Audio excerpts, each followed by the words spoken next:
La Setmana Cultural del Roser de Puigcerdà segueix avançant amb un programa d'activitats ben variat. Aquest dijous a la tarda el protagonista va ser l'Any Espriu, ja que a l'exterior de la Biblioteca Comtat de Cerdanya va acollir una lectura pública del llibre Laia, de Salvador Espriu.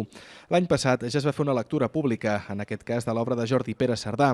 Enguany s'ha volgut aprofitar la Setmana Cultural del Roser per fer un acte dedicat a Espriu. I aquest any semblava que la persona més idònia per fer una lectura pública, l'autor més idoni era, en aquest cas, Salvador Espriu. Se celebra el centenari del seu naixement, a més va néixer el 10 de juliol, per tant, gairebé hagués estat el seu aniversari, i hem triat la novel·la Laia, que és una de les seves primeres novel·les de joventut, perquè hem pensat que era una novel·la de fàcil lectura i també de fàcil comprensió.